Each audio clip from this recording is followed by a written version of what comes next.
Start a 7-day free trial of Premiere Pro. I am a DaVinci Resolve user, and that ever since I started editing videos. So today I will try the industry standard Premiere Pro and edit a full video for my channel in this editor. Is it really worth the high price? Let's find out. Start free trial. Okay, the install is finished. Welcome to Adobe Creative Cloud. Premiere Pro was successfully installed. The app will now launch. So now we have Adobe Premiere. Welcome to Premiere. And first we're just going to create a new project and name this Windows XP video because I'm making a video on Windows XP where I tried using Windows XP in 2025. Let's tap create. Select media to import. Is this some tutorial media or something like this? I think so. DaVinci doesn't have this, but let's just skip this. And now we're in the project. Okay, we have tutorials here on the right. We can learn something here. Okay, that's interesting. Close panel. Okay, so first we're going to import our media. So we're going to select all of these here. Tap on open. Now it's importing the files. So first we have the intro of the video, the voiceover for the intro, and here we have the actual recording. First we're going to look around the software a bit. Okay, so here we have something that seems equivalent to the media page in DaVinci Resolve. Here we have like a file manager. So this is just a place to import your media and to browse your media. And here we have the edit page and here we have the export page. So the only thing I have seen on Premiere Pro is a little tutorial video, but that's all I watched. So I'd say I import this clip here first and just drag it onto the timeline. Generative extend tool, interesting. Let's close this for now. The first thing I see is that the clips are way smaller than in DaVinci Resolve. By default in DaVinci Resolve the clips take up a lot of space. Okay, I zoom with Alt scroll wheel. Here we have the recording, here we have the audio tracks, but in DaVinci Resolve the audio track is actually green on default and the video track is blue. Let's see if we can change the color of the audio track here as well. By default audio and video are linked together, which is the same as in DaVinci Resolve. How can I unlink them? Customize. Button editor. No, that's not what I was looking for. I would like to change the color of the audio track. How to change color of audio track in Premiere Pro. To change color of an audio track in Premiere Pro, select the clip in the timeline, right click and choose label. Okay, label. Oh yes, we can change the color here. Let's change it to violet. The whole clip is violet now. I actually only wanted to change the audio track. How do I unlink the audio from the track? Linked selection. Is it this one? Yes, this unlinks the track from the audio. Let's change this color back to blue. Nice, now we have different colors for the audio track and the video. Let's try to cut part of the video. In DaVinci Resolve, it's Ctrl B to split the clip, but that's not the case here. How do I split the clip in Premiere Pro? Okay, it seems to be Ctrl K. Let's try it. Yes, it splits the clip. I think this keyboard shortcut is kind of unpractical, so I would say we will change the shortcut. Edit, keyboard shortcuts. Cut. The official name for the setting seems to be add edit. Add edit. Here Ctrl K, and let's change this one to Ctrl B. Alright. And now we can split the clip with Ctrl B. Perfect. And I want to keep this intro, so I will set a cut here and cut off the start. Interesting, if I highlight this here and then press delete, it moves the clips back to the start. That's not a thing in DaVinci Resolve. I'm going to zoom this clip in a bit because you can see the VM here. We can set the scale as in DaVinci Resolve. I will just move the video up and down here. Maybe let's make this a bit bigger. So this should do the job. Alright, so now we're going to have a look at the different features. Track select forward tool. I think I know what this does. If I select this, I need to make some multiple clips here. And I think what that means is if I select a clip here, yes, this selects all clips that follow. So this makes it easier to move a large amount of clips or to delete them all. I don't know where this setting is in DaVinci Resolve. Then we have the ripple edit tool and we have the razor here, which is also in DaVinci Resolve. We can just set random cuts here. Slip tool. This just brought back the parts of the video that I already deleted. Okay. This is the pen tool. Okay, that's interesting. We have a pen tool directly here. In DaVinci Resolve, you would have to go to the Fusion tab here and then add paint inside here. And here you could just paint something then. But Premiere also doesn't have a Fusion page. You would have to do everything like motion graphics you typically would do in After Effects. It's actually pretty convenient. You could just draw something here. Oh, okay, it's making a shape. And this the shape then. And if I take the select tool, I could probably just adjust the shape. Yes. Okay, drawing shapes is very easy in Premiere Pro. I could add a stroke here and change the color, mask with shape. It's also pretty convenient doing a mask here, but we don't need the shape for now, but it's interesting. Then we have a rectangle tool. What does this do? Probably does rectangles. All right. And I could add a shadow here, which does a shadow.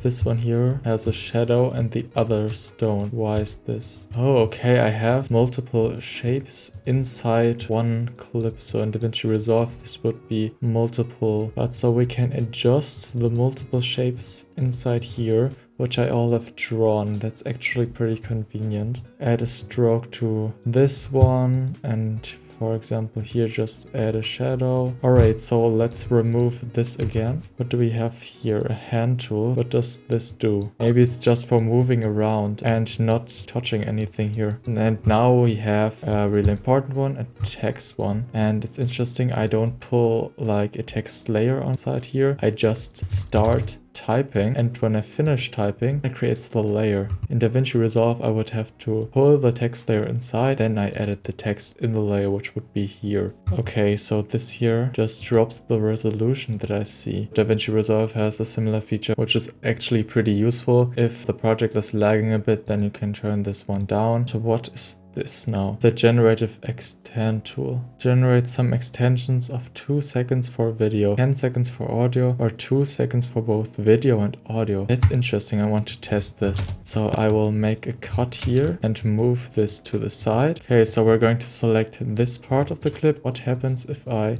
take this? How do I use this? Learn more. However, generative extend doesn't support footage with the frame rate higher than 30 frames per second. Oh, that's not good. My project is probably in 60 frames per second. But yeah, this clip here has a frame rate of 60. It's already showing me that it's not working. This feature is crossed out. So maybe let's just find stock footage, which is in 30 frames per second. Alright, this is probably good because this is in 25 FPS. So I will drag this clip inside and then inside of the timeline. Oh, like this I can do it. Ah, alright, okay. Okay, so it's preparing and now it's generating. Let's see what it does. Alright, so it's finished. Why is this so small actually? Probably the resolution is lower. The scale up. Okay, what does it do? It seems like it just looks the same. That's crazy. Maybe let's full size this. How do I do this? How can I play this in full screen? Select the program monitor, click inside it and press Ctrl+. Ctrl+.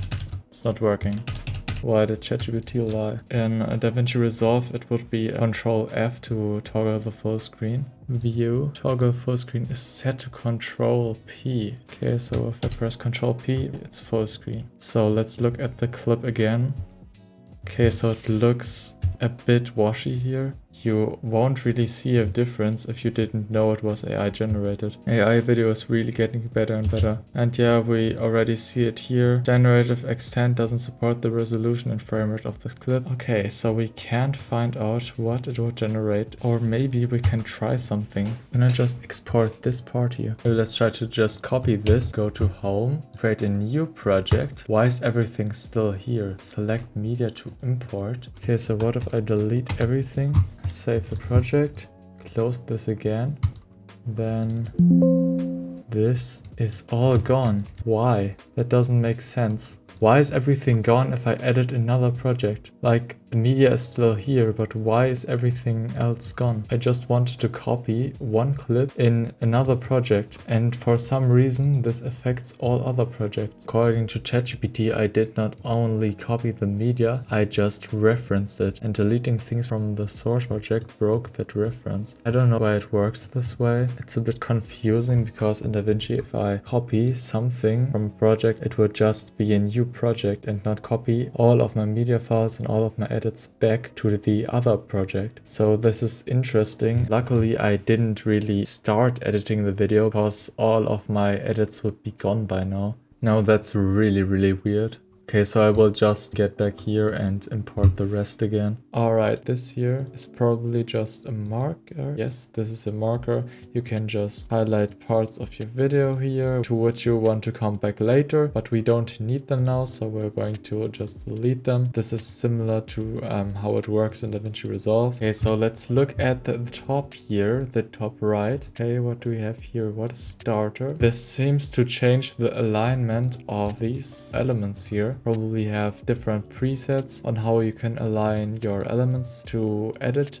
Essentials. Yes, this does a different alignment. So different alignments for doing color grading and adding effects are here. And you also have audio here where you can do a bit of audio editing. Let's go back to editing, and I think if you would select an audio clip here, yes, you can also do audio editing in here. So this here are really just some pre-made presets which you can use to have a better editing experience, but not really pages as there are in DaVinci Resolve, where you have like a media page, a cut page, edit page, fusion, color and fairlight, for example. This works different. It's actually all happening on one page and you have different tabs here. Now let's actually make the intro to the video. For that I'm going to move these clips away and let's put the intro here. I made an intro here for the video which I'm going to edit now. And in another video I used some Mario Kart gameplay in the background, and now I think I'm going to choose some Minecraft gameplay. Let's import it there. I'm going to zoom out a bit so I will see where the whole clip will be. Then I'm going to put this here and delete the audio track. Now we're going to shorten this. Alright, let's align it with the audio track. And now I will try to blur it. Let's look how we can do this. We have some effects here and I want to choose video effects, blur and sharpen, Gaussian blur, drag it onto the clip. And now I'm going to increase the blurriness. It was really simple. Alright, so I found a Windows XP logo, increase the scale of this. Now we're going to need a shadow or something. Where do I get a shadow? I probably need an effect. Drop shadow. Found the drop shadow already. So we're going to drag the drop shadow onto the picture. Let's increase the opacity, distance. Interesting, there's also an option to only see the shadow. Alright, so this seems enough. Windows. Let's make an animation. Let's just keyframe the scale, keyframe the position, and just let it fly in from the side. Like this, go back here, decrease the scale, and now it floats in. This is perfect. Alright, so I will just take a picture of this iconic Windows XP background. What I will do now is also add a drop shadow here, put it here. So now this disappears when the Windows XP background comes up here. Usually I also round corners here. So we're going to try to find out how to do this. Okay, so according to YouTube tutorial, I have to use the roughen edges effect. Roughen edges. Yes, here. Now we're going to change the edge type to cut. Fractal influence to 0. Border. Here we can do some rounded edges. And now it has the rounded corners effect. I'm not sure why the corners are blurred here. I don't know if this is normal, but I actually think I will not use the rounded corners this time and leave the corners the way they are, because I don't think this looks good here with the blurred corners. And I will also try to add a glow effect, because I always do this in DaVinci Resolve. Today I'm going to show you how to make objects glow in Premiere Pro. Alright, so I have to draw a rectangle shape over this here. Then I will move it down. So here let's choose a white. This should do the job. Now we're going to choose a blur, Gaussian blur, and let's increase the blurriness. And now it has kind of a glow effect. And I will now decrease the size of this shape here. And yeah, it is glowing now. Actually looks alright. Let's increase the blurriness. I'm not quite sure about this, but this should do the job. Okay, so Premiere seems to have a glow effect. Adjust the effect now. This also has a glow. Probably I'm going to use this glow effect instead of the other one, because I actually think this looks better than the other one, which was also way more complicated than just using this alpha glow effect. Alright, so I'll just continue doing the intro the same way as before.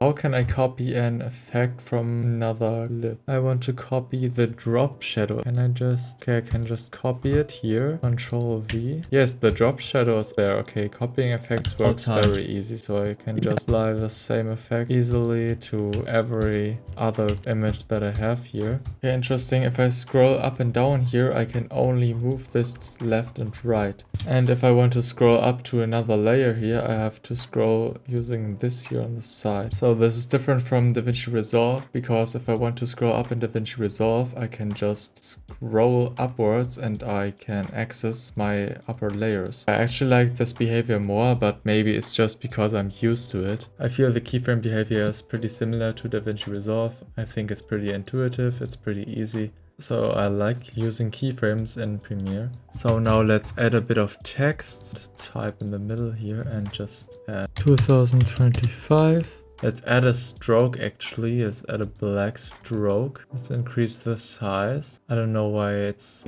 extending in this direction and not just getting bigger. Then add a shadow. Yeah, I think this looks very good. Let's change the font. Premiere somehow cannot locate fonts on my PC. That's weird. Add Adobe fonts. I actually already have Montserrat installed on my PC. I don't know why I have to install it again. So let's add it from Adobe Fonts, add to family. 36 fonts were added. Alright, so I have my fonts here. Let's choose Montserrat bold. Alright, okay, so how do I move this? Align and transform, and then I can adjust the position.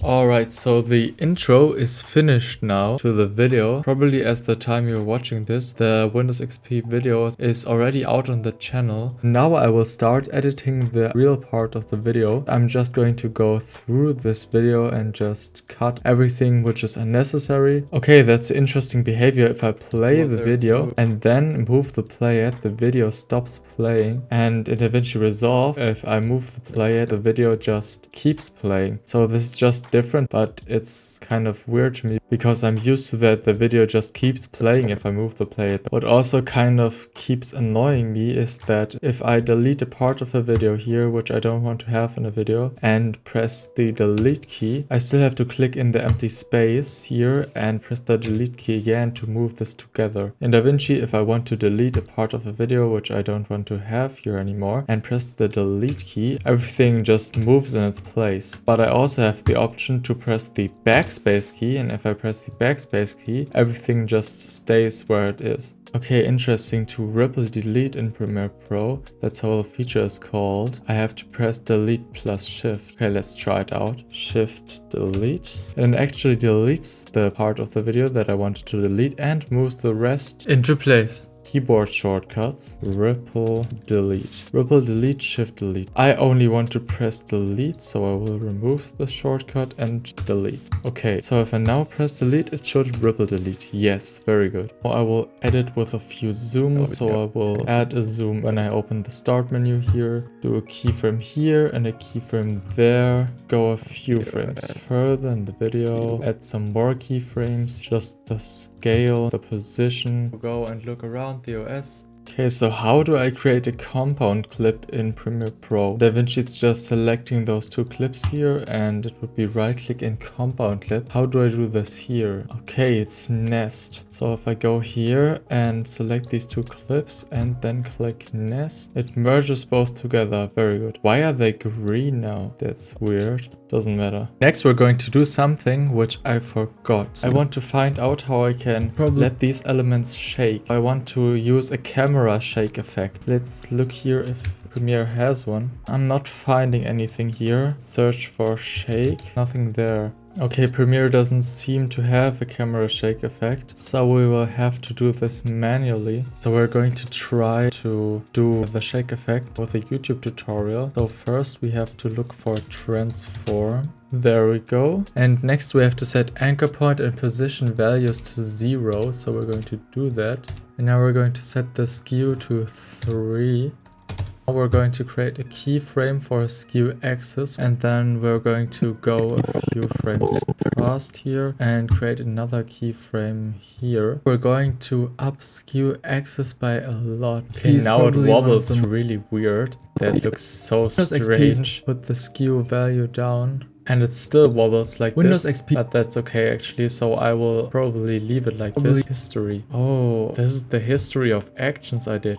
This is very, very practical. Now I will just continue to edit the video. As I kept editing the video, something annoying started happening. Before, it was the case that when I clicked this here, for example, that both was selected, audio and video. But for some reason, this doesn't work anymore. And it doesn't change if I press this here, because this here should actually mean, if I turn this on, that both is linked. But for some reason, video and audio of this track were unlinked forever. I don't know why, but I can't do anything against it. So I'm going to try to find a solution. I think I already have an idea. What if I just take both of this and just nest it together? And now it's working. This green is kind of annoying, so I will change it back to iris. Everything is back to normal now. So as you can see here, I have now finished to cut up the whole video and added some of the zooms and everything. So the whole video is nearly finished. Why did I say nearly? We need to adjust the voice. The sound of the voiceover isn't good yet because we have some background noises and it isn't polished yet. So now I'm going to look at a tutorial on YouTube how to make my voice sound better. To make it easier, I'm going to nest all audio clips in one. Right click and select nest, and it's going to nest everything together. Now we have one voice track. Now I'm going to take this parametric equalizer and drag it onto my track. And now I'm going to click edit custom setup, and now we have this equalizer here. Next we need to enable high pass here. We're going to cut everything below 60 to 80 hertz, so let's set it around 70 probably. We're going to boost the lows around 100 hertz. So next we're going to up the high frequency. Firstly does not work, so I will just drag this up a bit.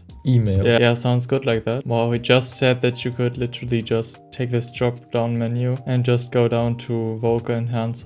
Get the same effect. Good to know. Search for the compressor here on the side. Compressor. We're choosing the single band compressor. Here we're going to go into the drop down menu and select voice thickener. We're going to leave it at 10 decibels here. And now we're going to apply the denoise plugin here. It's very simple. You can just adjust the slider here, how much noise reduction you want to have on your audio. And then you just listen to your clip here and look how much you need. 13% is enough. So now we're completely finished with the video. Yeah, so now let's continue to export it. Match source. Now we have Quad HD. Alright, export. So I can say that Premiere Pro was very easy to work with, very easy to get used to, and I also think that it's easier to learn than DaVinci Resolve. I think DaVinci Resolve is a bit more complicated in some aspects. Overall, I would say Premiere Pro is a really good program. But when we get into pricing, DaVinci Resolve is clearly better. DaVinci Resolve can do everything that Premiere Pro can. So for me personally, it's not really worth it to pay a monthly fee to use Premiere Pro when I could just have everything in DaVinci Resolve for free. If you found the video entertaining and want to support my channel, why don't you subscribe and give the video a like, and tell me in the comments which editor I should try next. With that said,